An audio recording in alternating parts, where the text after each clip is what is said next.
Thank you so much for staying on the marketplace today. And the British High Commissioner to Ghana, Ian Walker, has warned that Ghana's drop in the Corruption Perception Index could affect investor confidence in the country.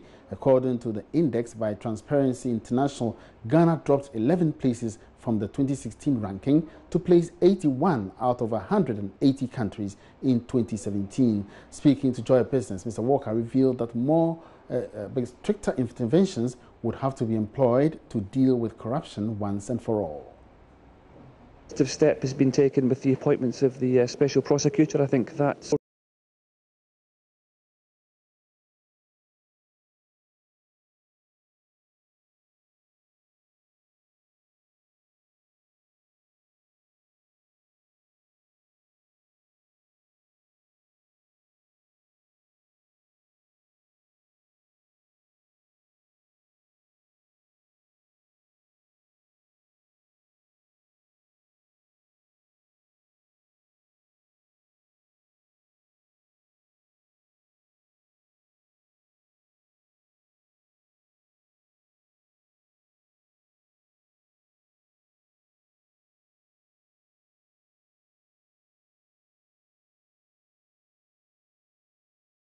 because it's a disincentive for future investors, it's a disincentive for responsible investors, and I think Ghana has a huge opportunity, as I said earlier, real optimism, but it does need investments, and it will need, as it becomes more economically independent, it will increasingly become a bigger part of the global system, and in a global world we are interdependent, and how we get more people to invest here responsibly is going to be a key part of the future. So, you know, not just dealing with corruption and being seen to deal with corruption, I think is essential for all governments, and it's important for Ghana.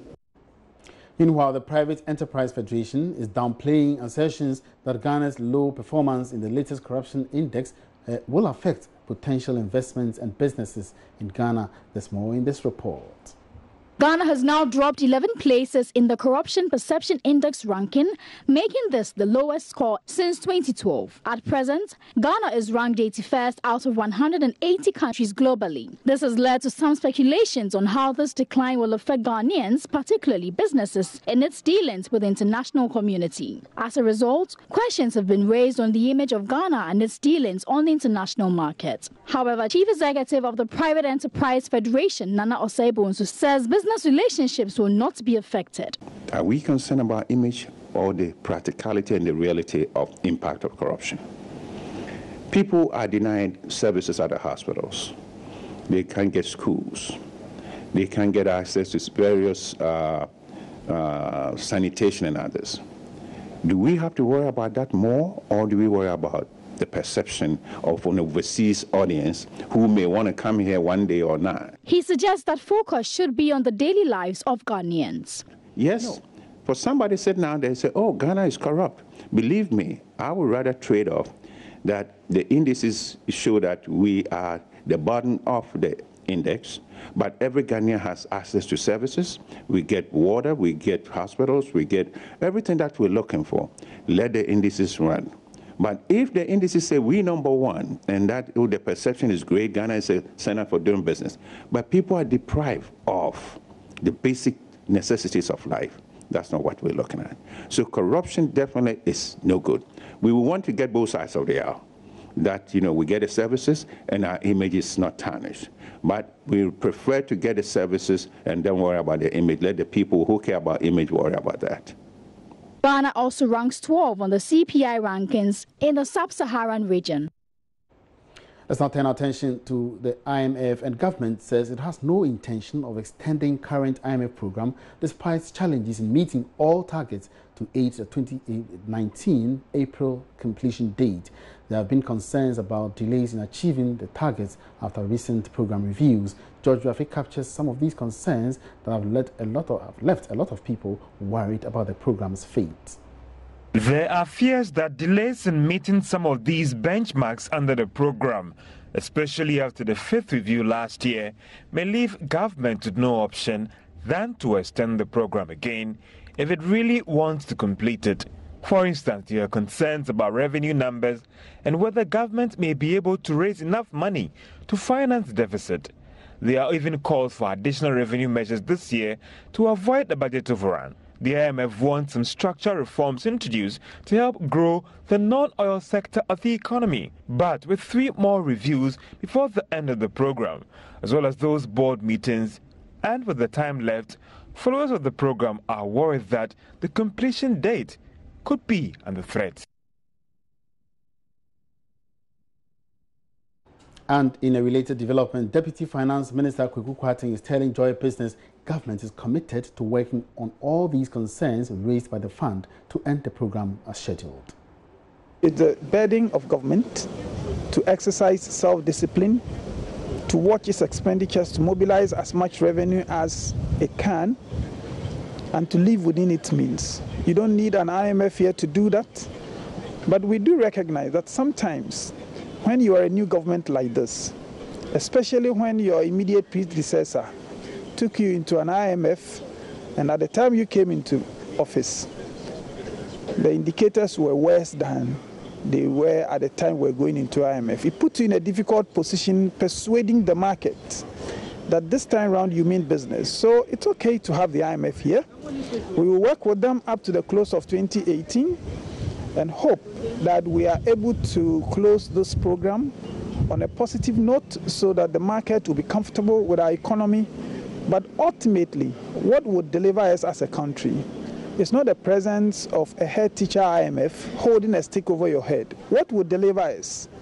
It's our discipline to mobilize revenue, to tame our expenditures, so that we have a stable economy in which businesses can grow, create the jobs, and create the prosperity we want. And you're optimistic you'll sail through this review?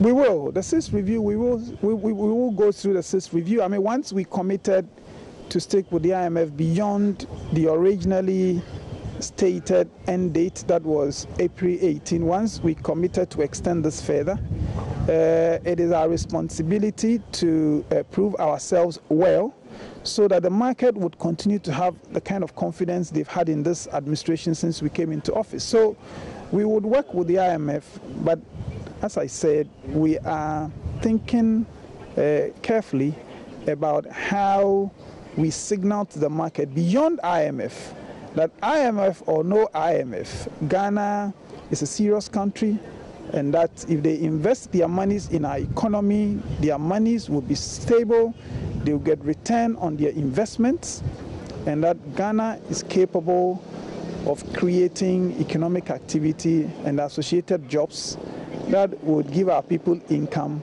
and reduce poverty for us.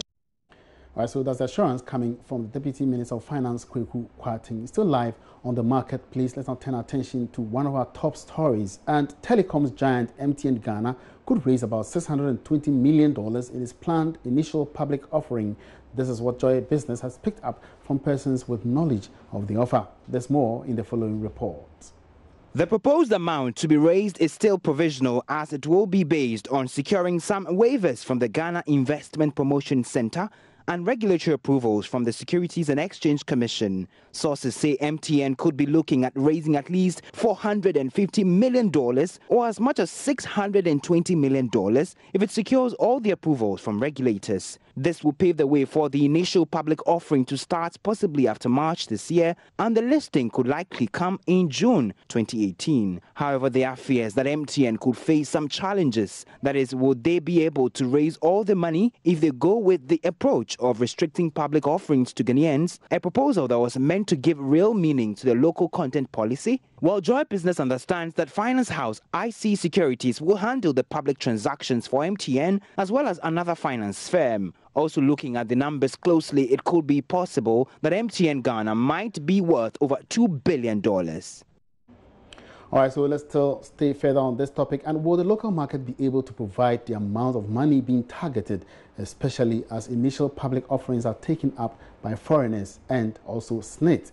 Now, my colleague Charles Aite will be engaging the head of research of DataBank, Alex Boahin, to get some more understanding as we cross over to DataBank premises for this engagement. Charles, if you can hear me, take it up. Hello, Emmanuel. So as we've been discussing whether or not MTN Ghana could be able to raise this amount of money, we're talking of over $600 million in that regard to, way of about 35% of its shares to local investors. I'm joined here by Alex Boahin, the head of research here at Databank, to help us understand the remit of this very discussion. Thank you very much, sir, for joining us here on Marketplace. So first of all, the main question, can MTN really come up with this very amount? The short answer is possible. I mean, if you look at the current market conditions, generally on the stock market, we've seen some tremendous interest on the market. We've seen pension funds actually shifting portfolio in favor of equities. So the demand for equities is quite strong on the market, and I think that could mean that the time is actually right for MTN to actually embark on such an activity. Secondly, I must also highlight that most investors are actually eager to get a piece of the rapidly expanding telecom sector in Ghana. So, I mean, I think that the IPO, in my view, I think should generate some level of interest but the success of it or not, I think will largely depend on the price. I mean, multiples are skyrocketing on the exchange. I mean, if you look at the numbers on a year-to-date, we are talking about something close to 30%. Are we also going to be looking at more, engagement from foreign investors as well? Well, for that, I think further clarity will be needed because per the regulation, the 35% should be sold to the Ghanaian populace, you understand? And raising $447 million is just about 2 billion Ghana cedis on the domestic market, I think could pose as a challenge. But looking at the growth story of MTN, I think that the investor community will actually be happy to have MTN as their investment. But when all things are said and done, what do you think this could mean to Ghana's financial markets? Fantastic. In fact, we've been waiting for such a massive IPO on the market. We've seen couple of IPOs this quite recently, but I think this is going to be massive. I mean, if you take the cross-listed stocks like ETI, maybe Anglo Gold Ashanti and Tullow, MTN certainly is going to be the biggest or the most capitalized stock on the stock exchange, talking about an estimated capitalization of about close to 6 billion Ghana cedis. So it is really going to be probably the biggest player on the market. But let me also highlight that it could potentially also deepen liquidity on the market. You know, our market, if you look at the numbers, liquidity has been one of the main challenges that we've been experiencing. And with having 35 billion listed, 35%, which would translate to about 2 billion listed on the market.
In strictly applying the regulations.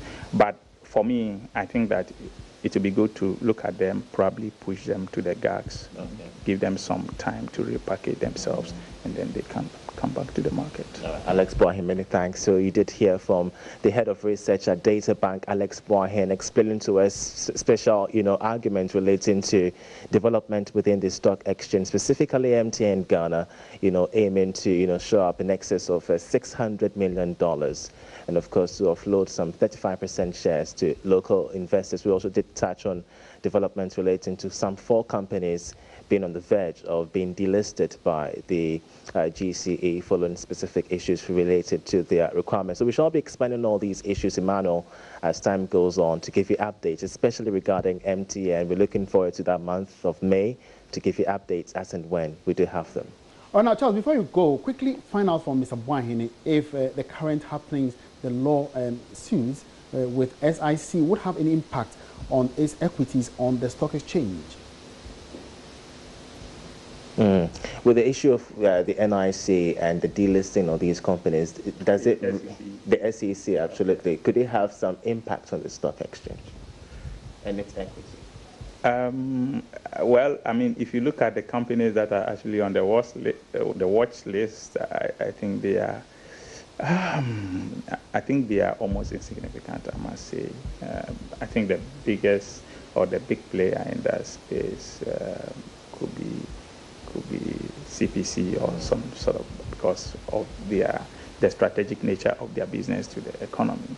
But I think that generally, if that is done on the main market, I don't think that it will have any significant impact. Because, I mean, these are very small capitalized companies, and, I mean, they are almost irrelevant. But I don't also actually concur to the idea that they should be entirely delisted. I think that there's an opportunity for them on the GACS, as I mentioned earlier, and that could work.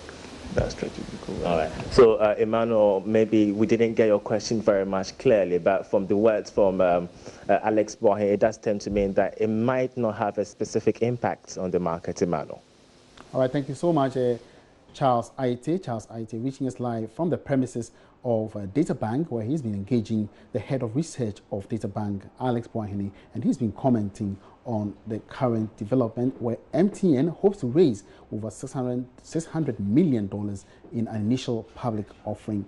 Now, turning our attention to other stories, former technical director of the West African Monetary Institute, David Asante, has downplayed any negative effects on the economic relationships between the Francophone countries in the West African sub-region and their former colonial masters. According to him, the commitment by the West African states to use the common currency is an indication that no country would depend on its colonial masters for financial support. He spoke with Joy Business in an interview.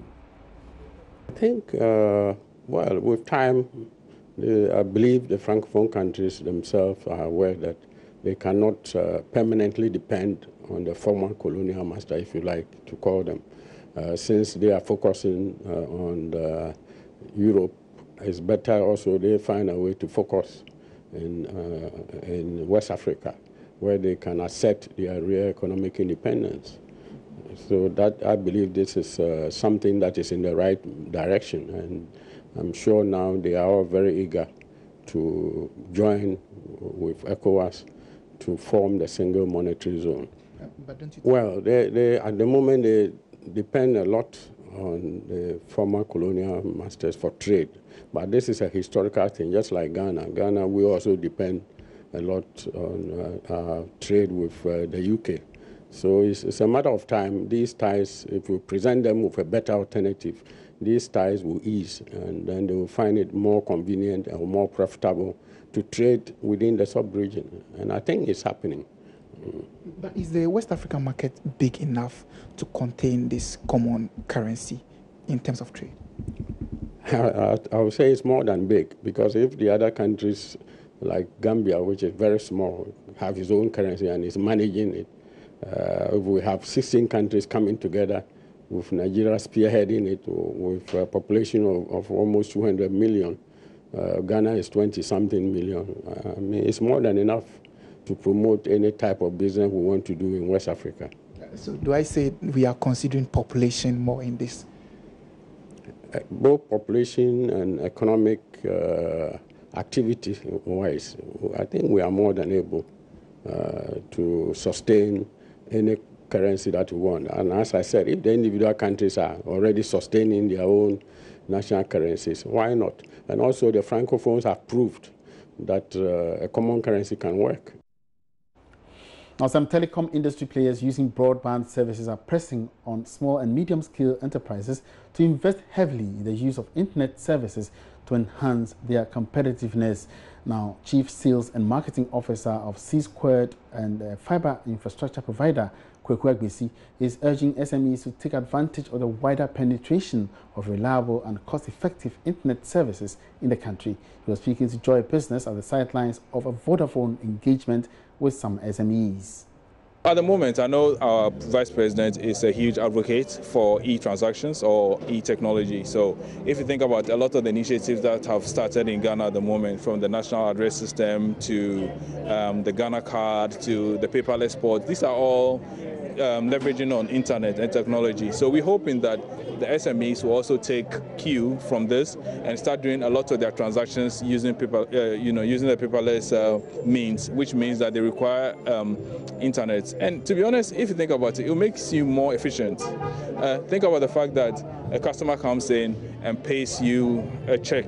Okay, then you have to spend time going to the bank to pay that check into your account. Whereas that customer could have sent you that same money over the internet using, an e-transaction, or even sent you via mobile money, paperless, which makes things a bit more efficient. So we are hoping that, a lot of the SMEs will embrace the use of e-technology, which will make their business more efficient and probably even more profitable. I came back to Ghana about 4 years ago, and I'm very impressed with the level of the way technology has been embraced by a lot of people in Ghana. I mean, as I speak now, I'm a huge advocate for e-transactions.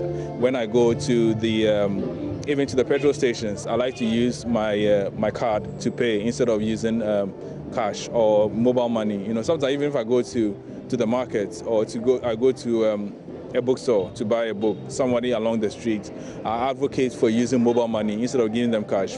So for me, it helps me in the sense that it helps me even to track my transactions, because I can go back and look at a record of how much money I spent and how to make savings in the long term. So I mean, it has so many benefits, and I think Ghana is more than ready for the e-transactions here.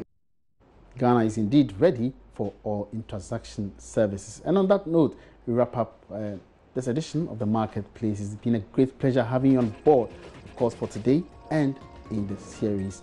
We'll be coming away again next Monday with more interesting developments in the world of business. My name is Emmanuel Abuaji Yafi. Have a good afternoon.